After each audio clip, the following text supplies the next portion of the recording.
Okay, hi everyone. It's Sunshine. So, I've been struggling with something for the past few days, actually, probably for quite some time.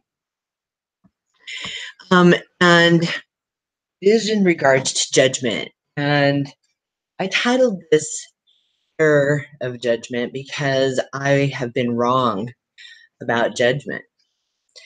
And I think that, well, I'm starting this series called uh, Fireside Friday. To just have kind of open discussions.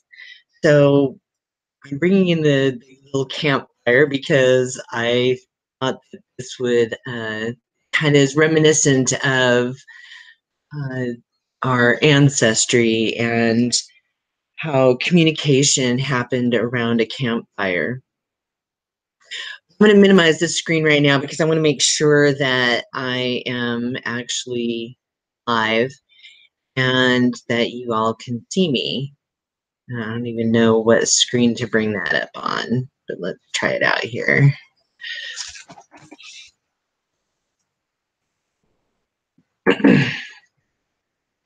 So I guess I want to bring up Pat anyway.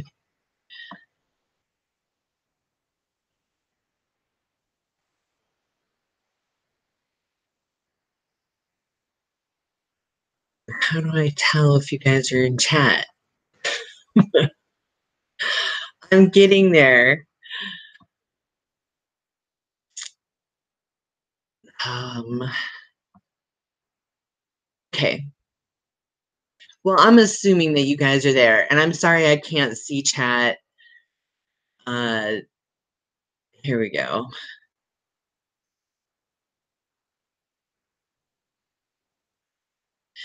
If someone could please, if anyone's here, if someone could please tell me um, if you can hear me and if the fire is too loud in the background. I don't know.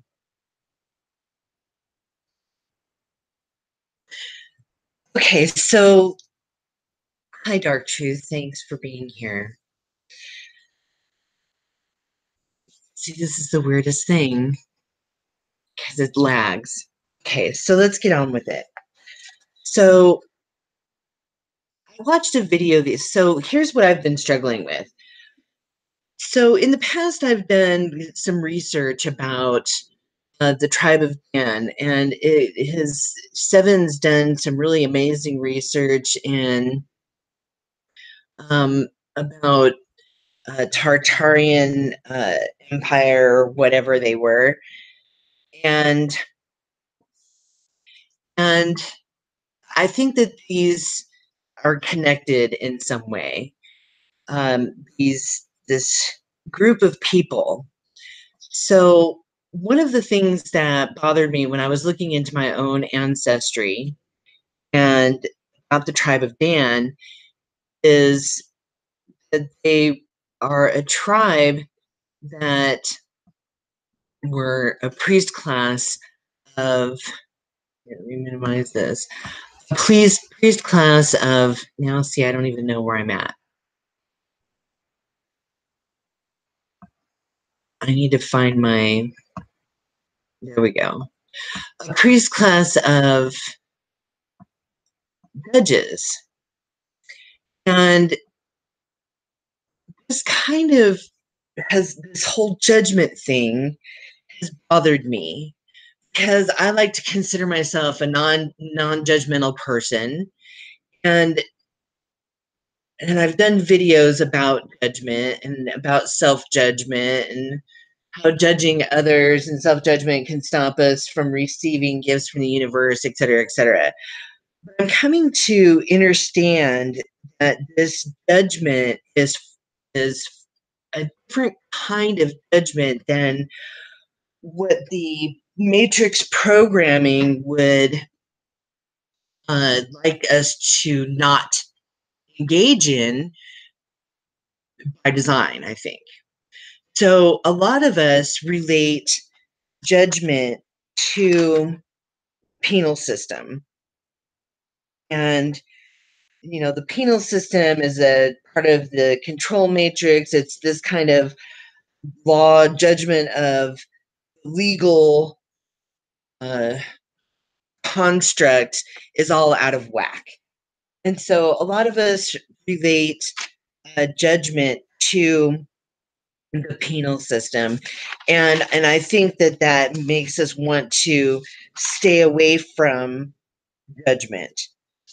And I think another one when you are considering judgment is hold on, let me find my notes here.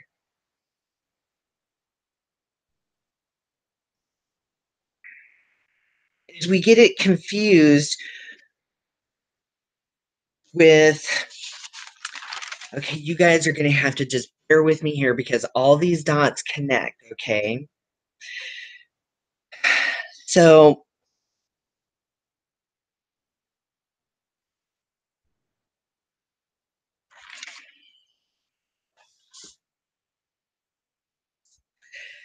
judgment and, oh, I know I wrote it down here. There's another one that brings it out of whack for us when we think about judgment. Oh, priests, priest class, okay? So here we've got this religious connotation associated with the word priest, and it's a negative connotation when it comes to religion. So here's this, when we go back to the tribe of Dan being a priest class of, uh, of judges, okay? And if this in fact was also case with, this was a related tribe with Tartarian being a priest class of judges, it's no wonder that the Matrix would want to have us think that this the negative connotation associated that we've formulated associated with these words of priest and judge, uh,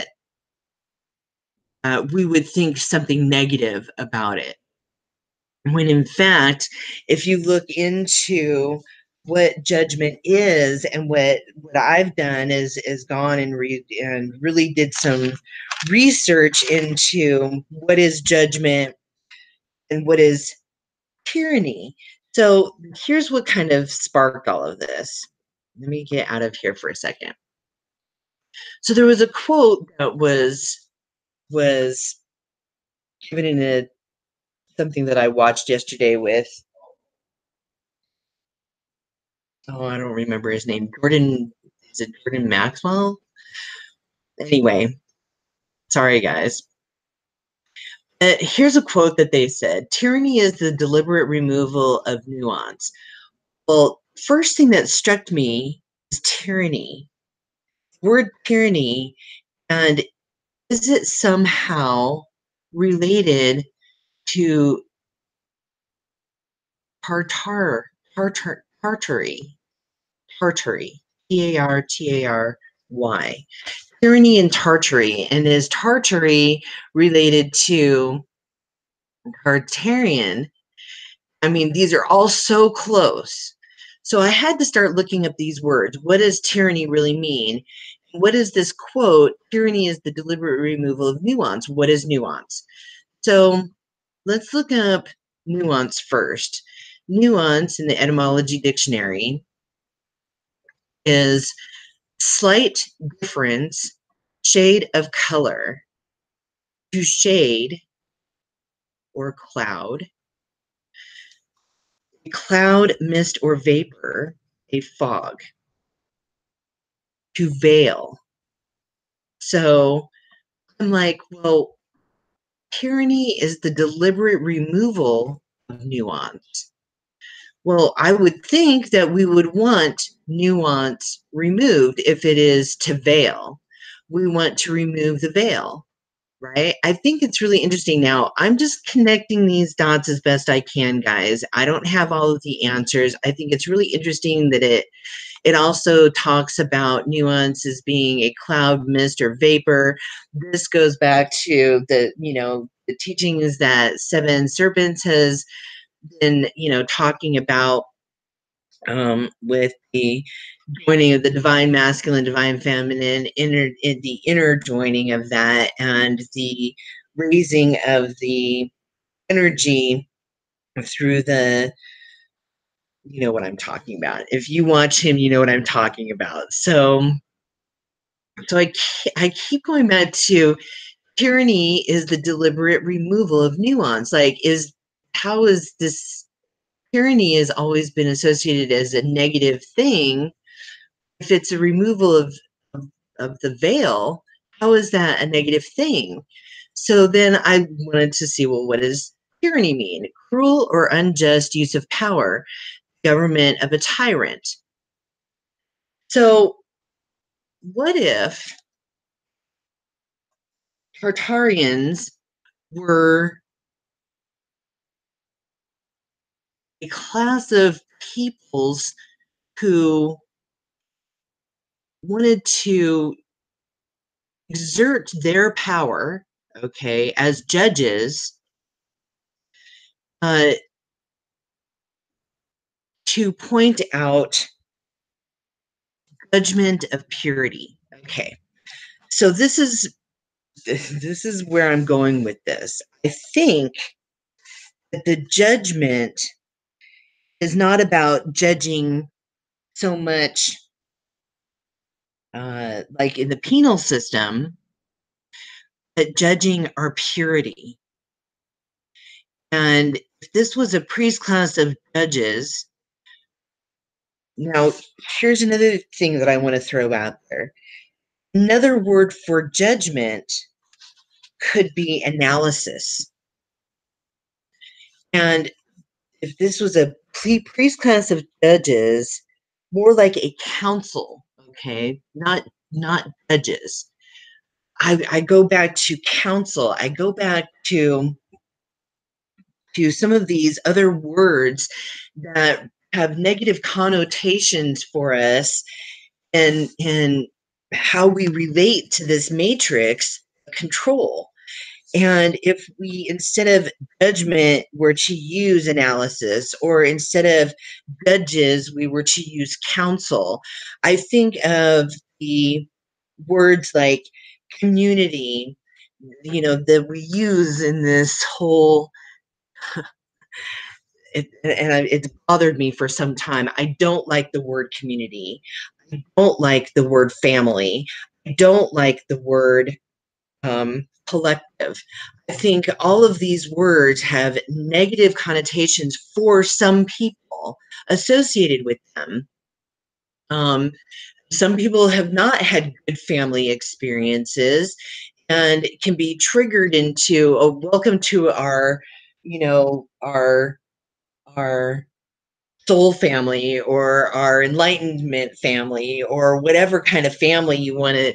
Well, that's for some people that has very negative meaning attached to it, and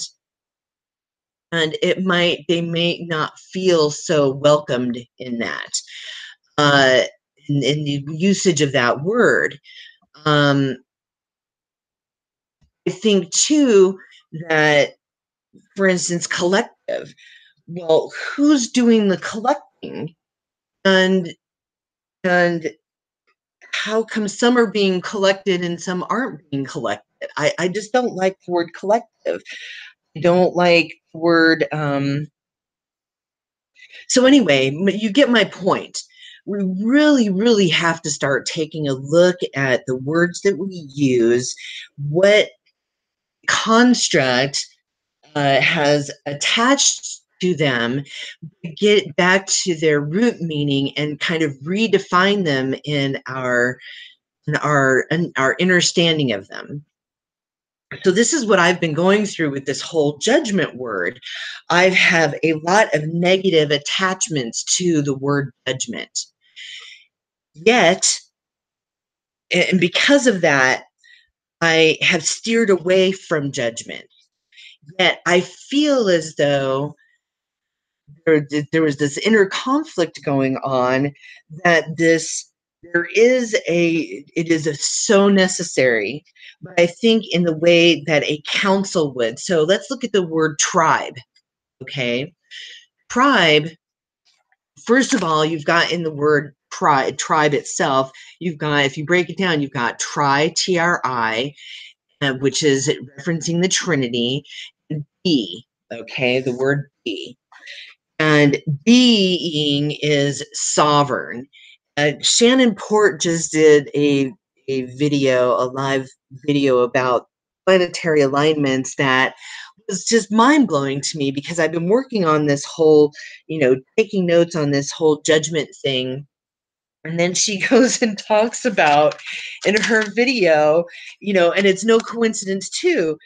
Okay, stay focused, Vicky. So she talks about, what planetary alignments are for this year, and Saturn being this eclipse in Capricorn, and it having to do with initiation and ceremony. And then I go back to the tribal council and I say to myself, it's not tribal government, is a tribal council. And in tribal council, you go through an initiation and a ceremony. And this is a year of initiation, a year of Last Judgement. So then I had to look into Last Judgement. I think too that Seven's video that he just did, I watched that this morning. After yesterday, I had just written, when I was looking at a judgment of purity and how judgment of purity works, and how do we exercise that in making it effective. So in his video titled Purity and Cultivation, well, punishment cultivates resentment. This is what I wrote yesterday before I even watched Seven's video. Punishment cultivates resentment. Discipline cultivates opportunity. And this is all about opportunity being our willpower. Are we going to to exercise willpower in the purity of our thoughts, feelings, words, the purity of our intention, the purity of motive, the purity of action, the purity of heart, the purity of judgment itself? So this this is analysis, this is counsel, this is wisdom, advisory, action, initiation, ceremony. It is so opposite of government and judge in the law. The way that the law is used to control us, the government is used to control us. The government is through election and appointment, um, rather than through initiation and ceremony. The government is all based in this whole legal, binding system that we are, enslaved to, really. So let's go back to share screen here, because I want to go back to, so we looked at tyranny, right? So I wanted so in decided to look up, okay, that's down the road here a little bit, because I'm going to read to you from Samuel Armoire book about the tarot card judgment. And this goes into this word right here, Furnari. Okay, which is threefold. I think again there is a connection to Ternary, tyranny, Tartarny. I mean, this is all meaning something in regards to judgment. So let's look up Tartar because I think this is really interesting too. Bitter trait of potash, a deposit left during fermentation. Okay, guys, seriously. Firmament, fermentation, tartar encrusting the sides of wine casks, incrustation on teeth. This is like, again, the purification of ourselves in the fermentation of our purity, removing the tartar. This is just amazing to me when I look at the association of these words. I don't know why I have debate. Oh, it's related to essence. Essence is our being, our essence, to be, again, tribe, be part of the substance of the Trinity. This is all relating together. Dubiety, I don't know why that came in here, but I thought dubiety was really interesting here, about uncertainty. Oh, because one of the things associated with this tyranny is the deliberate removal of nuance is with regard to ignorance. And ignorance is the mother of two filthy daughters. The daughter of ignorance is called dubiety. Dubiety is doubtfulness, uncertainty, wavering in opinion. See, when we're talking about purity, there is no wavering. There is no sometimes. I can see how ego would want to shatter this. Ego would want to remove this wavering in purity, this wavering in judgment. The same thing that I've been doing with regards to judgment and how I can't quite get on board. And why is that? And it's because of the duality associated with the word. And this is why it's so important to have some of these discussions so that we can redefine words like judgment and get rid of the duality, get rid of the negative connotation that we have associated with it based on our experiences within this current construct that has made our experiences all twisted up. Part of judgment too, that people, the reason that we're in this place is having to do with accountability. We stopped being accountable for ourselves and our actions. We stopped because it's so much easier to not be accountable. When we're not accountable, we are on the other end of aiming towards purity. We stopped holding others accountable. This is accountability, is holding someone in, judgment of their pure action, their pure thought, their pure intention, their pure motive, the purity of their heart.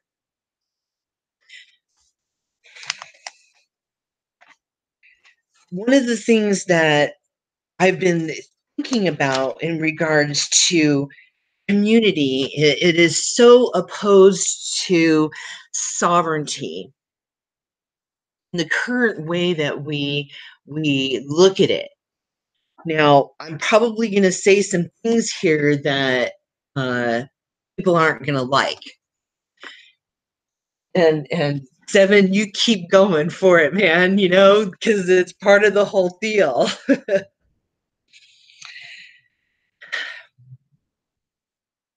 community takes away from sovereignty and creates inequality. Because undoubtedly, someone is not going to feel a part of that community. Someone is going to be shunned. Someone is going to feel excommunicated. Someone is going to feel not a part of.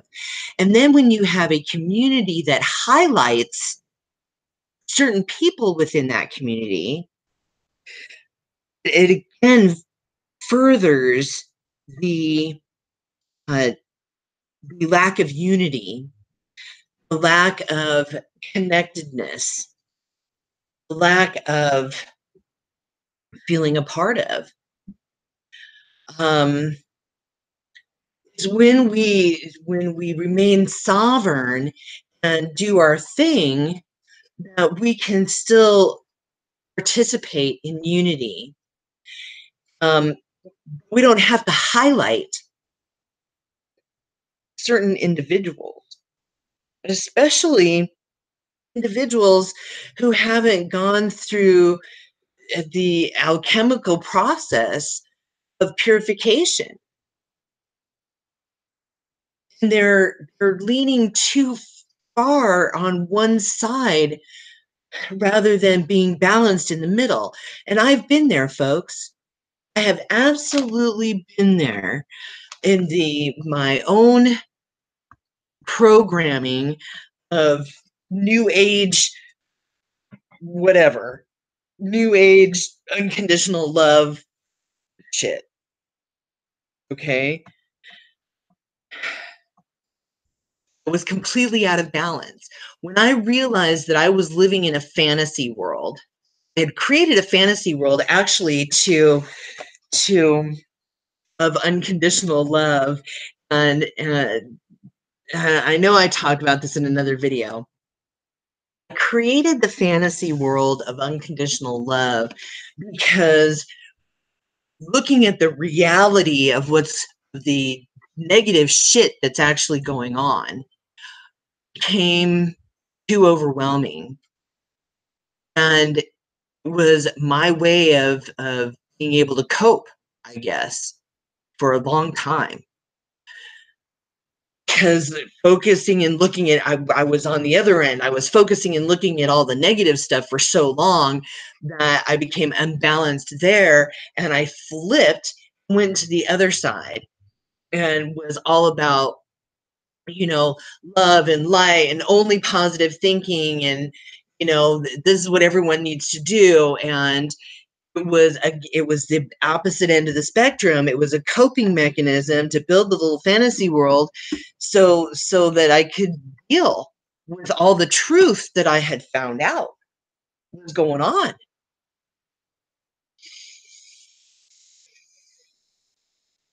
Uh, so I have compassion for those who are in that place. That was part of my journey. I don't condemn or say that anybody is doing anything wrong necessarily. It is part of their own personal journey.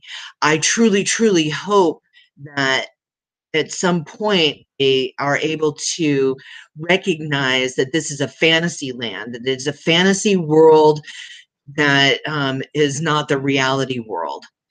And that, the dragon of chaos and facing down that dragon is the dragon of the abyss. In the Bible, it talks about walking through the valley of shadow of darkness. We have to take that walk. We have to take that walk. And in the end, I think that we are the judges. Ultimately, if you want to call us judges, we are the ones who exert judgment into this reality, this analysis of our purity, and what action that we're taking. Are we fighting down the beast, or are we ignoring it completely? Because in our ignorance of looking at the beast, he's going to continue to do his thing, both within our own psyche, within our own being, and that is, this world is a reflection of exactly that.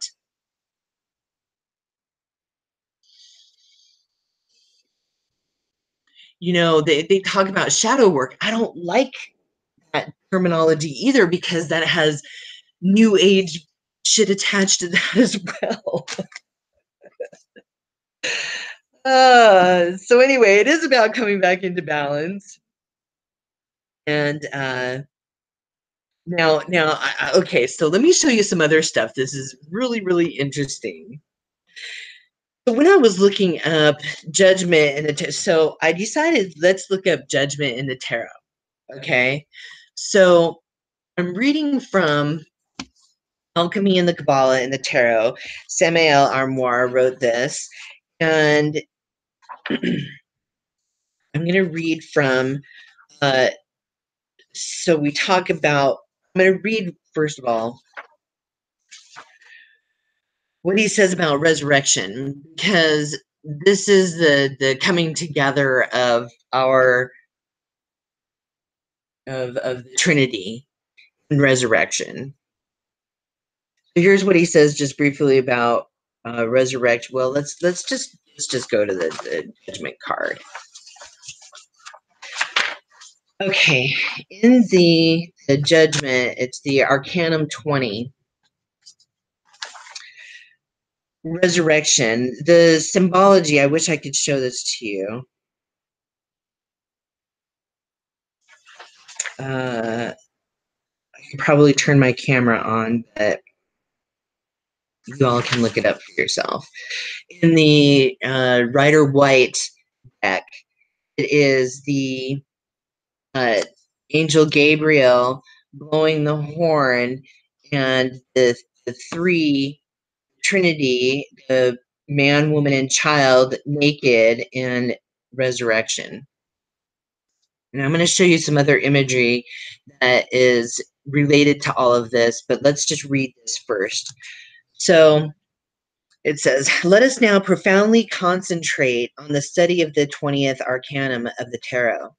The hieroglyphics of this arcanum are related to judgment. As the angel is playing the trumpet, the dead are escaping from the graveyard. In this arcanum, a man, a woman, and a child are resuscitating. This is a marvelous Furnari. So that's where I had to look up Furnari. What the heck is Ternari? Where is it? Right here. Furnari, threefold from the Latin Furnarius, consisting of three by three, price. Okay. When studying this arcanum, we must not continue with the old Hebraic monotony. It is necessary for us to judiciously concentrate on the problem of resurrection if we truly want to be resurrected masters. Question: how do we reach resurrection? How do we do not reach resurrection? How do we triumph? How do we fail? Answers: we reach resurrection by working with the Arcanum AZF without spilling the cup of Hermes. We do not reach resurrection by spilling the cup of Hermes. When covetousness, covetous, covetousness does not exist within us, we triumph. However, when covetousness exists within us, we fail. Concrete explanation: there are two types of covetousness. The covetousness. The first type of covetousness is for money. The second type of covetousness is for physical powers, for psychic powers. I'm not wearing my glasses. Covetousness for money exists when we long for it for psychological purposes, and not in order to acceptably take care of our physical necessities. Many people want money in order to gain social prestige, fame, high positions, etc. Covetousness for money does not exist when we get it with the sole purpose of taking care of our physical necessities. Thus, it is necessary to discover where necessity ends and where covetousness begins. This is where covetousness for physical power, for psychic powers, when we want and when when we want end results. Those who only want end results are covetous.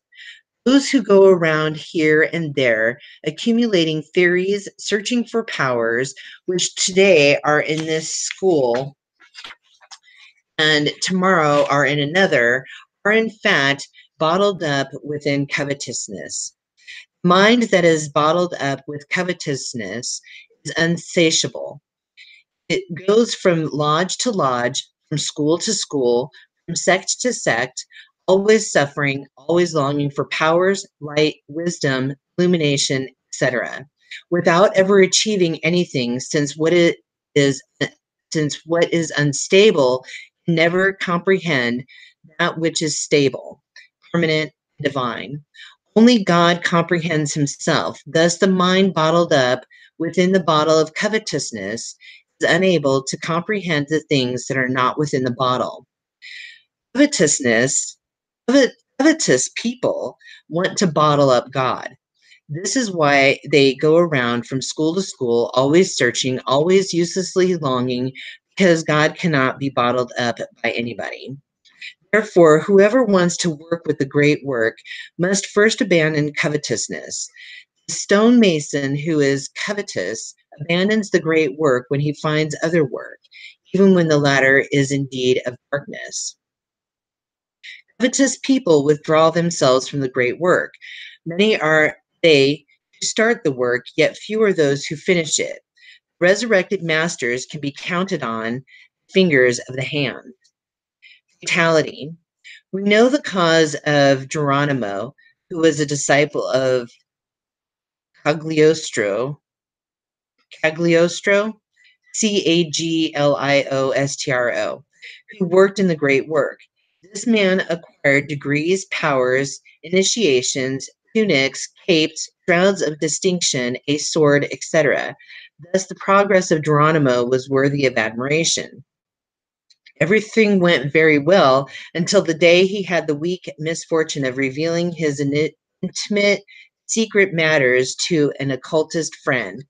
This friend was horrified by the fact that not ejaculating the ens seminis and considered Geronimo barbarian.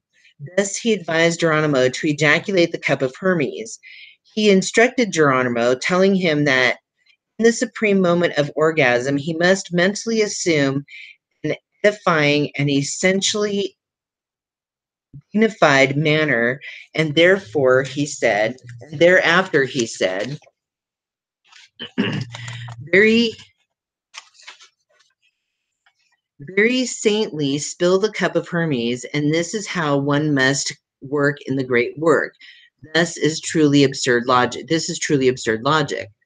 Thus, the disciple of Count Cagliostro, Geronimo, who indeed was not a strong man as was Cagliostro, the great Coptic, allowed himself to be convinced by absurd reasoning, and he spilled the sacred cup. Thus, this is how he successfully lost his shroud and sword, scepter and crown, tunics and degrees. This was fatality. Geronimo was fulminated by the terrific ray of cosmic justice of the 16th Arcanum. Three types of resurrection. Thus, as there are three basic types of energy, masculine, feminine, and neutral, likewise, there are three types of resurrection. First is the initiatic, spiritual resurrection. The second is the resurrection with the body of liberation. The third is the resurrection with the physical body. No one can pass through the second or through the third type of resurrection without having previously passed through the first, spiritual resurrection. Spiritual resurrection is achieved only with initiation. We must first resurrect spiritually in the fire and thereafter in the light. Resurrection with the body of liberation. Okay, well, I'll just finish it. Resurrection with the body of liberation. The resurrection with the body of liberation is achieved in the superior worlds. The body of liberation is organized with the best atoms of the physical body. This is a body of flesh that does not come from Adam. It is a body filled with indescribable beauty. The atoms can enter into the physical world and work in it with this paradisic paradisiacal body, which they make visible and tangible by will. Resurrection with the physical body. On the third day after his death, the adept comes in his astral body to the sepulcher. Sepulcher? Sepulcher, where his physical body lies. The master invokes his physical body and it obeys. By taking advantage of hyperspace and escapes from the sepulcher. This is how the sepulcher remains empty and the shroud left lying there. The body resurrects within the superior worlds. In the supersensible worlds, in hyperspace, holy women treat the body of the initiate with perfumes and aromatic ointments. Then, by obeying superior orders, the physical body penetrates within the master soul to the top of his sidereal head. This is how the master once again possesses his physical body. It is necessary to emphasize that in this type of resurrection, the physical body submerges itself within the supersensible world. When a resurrected master, whose body was within the holy sepulchre for 3 days, wants to enter into the physical world, he then exercises his willpower and can appear and disappear instantaneously whenever he wants by will. Jesus the Christ is a resurrected master that for 3 days had his physical body in the holy sepulchre. After the resurrection, Jesus appeared before the disciples who were on their way to the village of Emmaus, dining with them.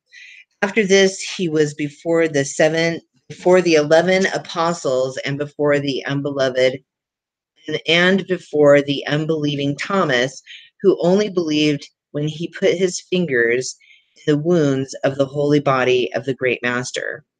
Hermes, Cagliostro, Periceli, Paracelsus, Paracelsus, Nicholas Flamel, Quetzalcoatl, Saint Germain, Babaji, etc., preserved their physical bodies for thousands and even millions of years without death harming them. They are resurrected masters. Elixir of long life. Only with the Arcanum AZF can the elixir of long life be produced. Resurrection is impossible without the elixir of long life. And Seven Serpents has talked about the elixir of long life. He's talked about, as it's talked about here, in with nuance, a cloud mist vapor. So, now with that being said, one of the things that Shannon Port talked about is this being the year of the Last Judgment. It's the 7th year of a cycle. And I think it's really interesting that there's 7 is produced in there. When I went and looked up the Last Judgment, because that sounded very familiar to me, Michelangelo painted a painting in the Sistine Chapel called The Last Judgment. And I want you to notice in here, because Seven Serpents has been talking about the symbolism of the 7 serpents being everywhere. So here we've got, in the Last Judgment, we've got trumpets, just like in the Judgment card right here, blowing the trumpet. We have 7 beings. 1, 2, 3, 4, 5, 6, 7 around right here are highlighted in this imagery, which I find really fascinating. So, at any rate, he talks about too in here, Samuel Anwar talks about how the judgment card is related to justice. And in the, well, I really want to show you this one. I put Seven's Hyperborean. I found it really fascinating that this symbology here with the justice card has that same symbology of the 7 rising up off of the head of the goddess here. But let's just read justice while I'm here, because it is about purity and balance and harmony and sovereignty and unity. It's not about it really does boil all down to purity that happens in alchemy and finding that balance and harmony. So I think I'm just going to leave it at that for now. I just thought these were some really interesting dots to connect. I think that this tyranny may not have this negative connotation that we've see, because what they've done is they've placed tyranny with oppression. And when you put the two of them together in that way, it means one thing. But if you use tyranny as defined the way where we're the ones who are supposed to be tyrannous in our judgment of government, okay?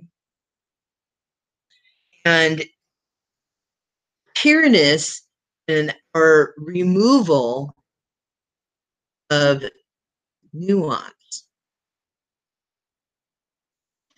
I think I'm saying that all right, so that we can find essence.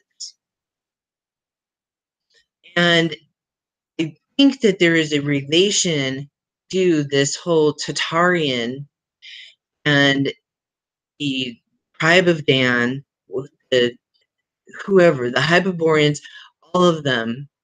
It was about this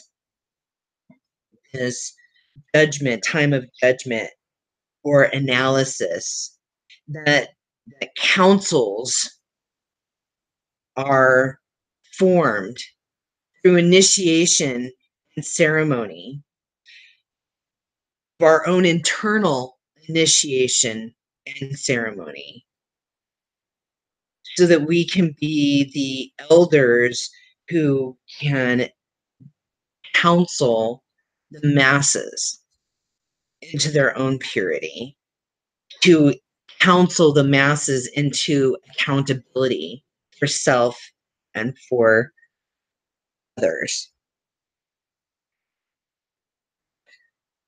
and balance the scales again. And with that being said, thank you all for joining me, whoever's here. I can't see who's here. I don't think. Let's see. Okay. I'll go back and read through the comments here.